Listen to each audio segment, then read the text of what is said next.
Il est tout de même difficile de croire que tous ces biologistes, zoologistes et autres savants puissent se tromper. Après tout, ils ont été formés dans les meilleures universités. Peut-être que le professeur Maciej Giertych de l'Académie des sciences de Pologne, appartenant à l'Institut de dendrologie et enseignant la génétique des populations à l'université de Torun, pourra nous éclairer.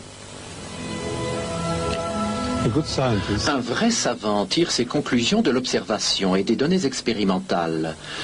Les scientifiques étudiant la génétique, la cytologie, l'anatomie et d'autres domaines des sciences expérimentales sont sûrs et dignes de foi, quoi qu'ils pensent par ailleurs de l'évolution. C'est la démarche de la science, mais il faut se méfier dès que quelqu'un se proclame expert en évolution. Pourquoi dites-vous cela? Parce que l'évolution n'est pas une science, mais une philosophie. Les savants se fient les uns aux autres. Aussi acceptent-ils souvent ce que déclarent les évolutionnistes, à savoir que l'évolution est une science. Mais ce n'est pas vrai.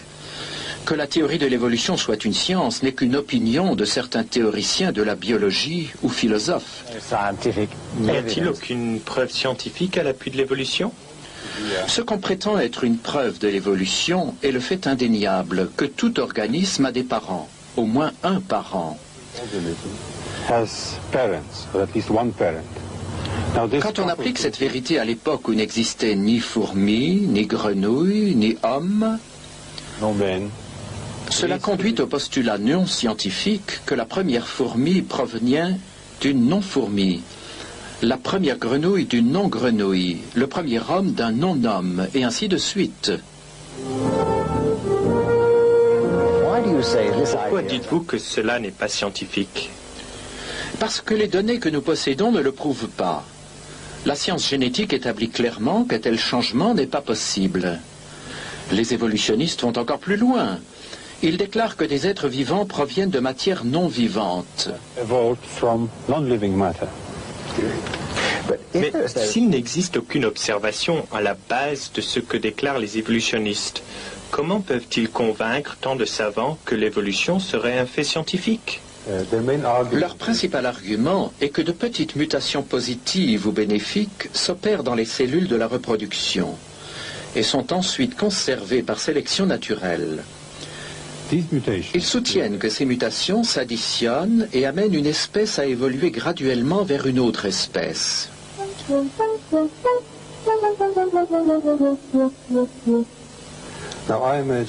Non, je suis généticien et je puis confirmer qu'au cours de toutes les recherches de tous les laboratoires du monde où l'on a produit des générations et des générations d'organismes vivants, jamais, nulle part, aucune mutation positive n'a été observée.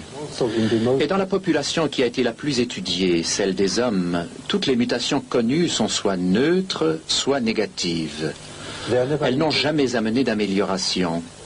D'ailleurs, la nature est programmée de façon à protéger l'altération des gènes et à corriger les erreurs qui se produiraient. Mais si les mutations ne sont pas à la base des changements, qu'est-ce qui cause les différentes variétés d'animaux et les différents types d'hommes?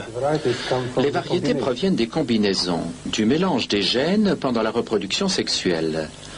Les organismes adaptés à des conditions précises se concentreront dans un environnement qui offre ces conditions-là. En se croisant entre eux, ils formeront un groupe qui deviendra une variété.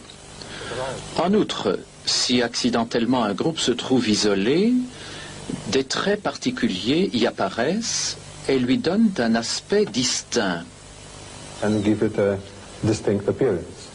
C'est ce qu'on appelle la dérive génétique.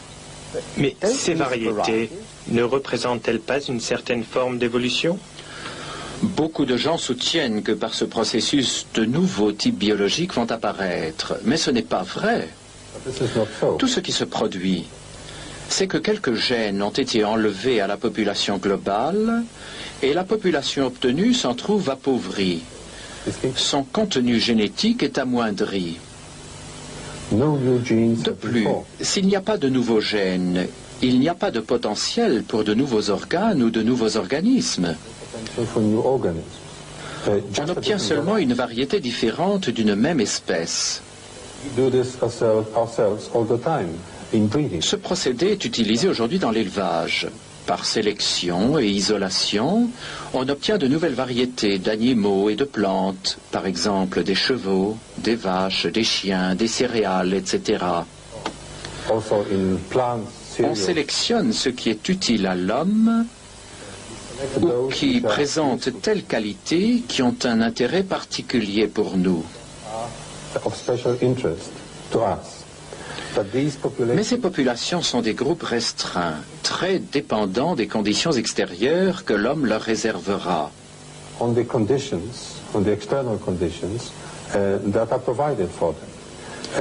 Si l'on ne s'en occupe plus, ou elles mourront, ou si elles survivent, elles retourneront à l'état sauvage, en cessant d'être une variété distincte. They will cease to be a separate variety. Alors, si les formes de la vie sont plus résistantes à l'état naturel, un changement qui se produirait dans la nature, aurait-il une bonne chance de durer?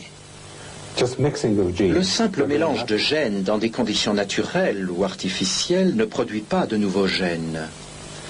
Pour qu'il y ait évolution, il faudrait de nouveaux gènes chargés d'informations génétiques. La science ne connaît aucun processus naturel qui produise de nouveaux gènes, que ce soit par isolation, par sélection, mutation ou croisement. Cela est impossible. Pourquoi alors apprend-on aux enfants qu'une espèce peut évoluer en une autre?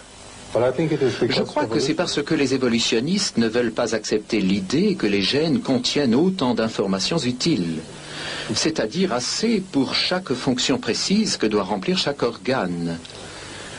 C'est seulement depuis que nous savons lire le code génétique que nous connaissons la quantité d'informations contenues dans ces gènes. La science ne sait pas comment cette information pourrait apparaître spontanément.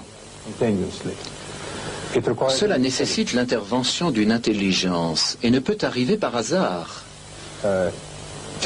Mélanger simplement des lettres ne crée jamais de poésie.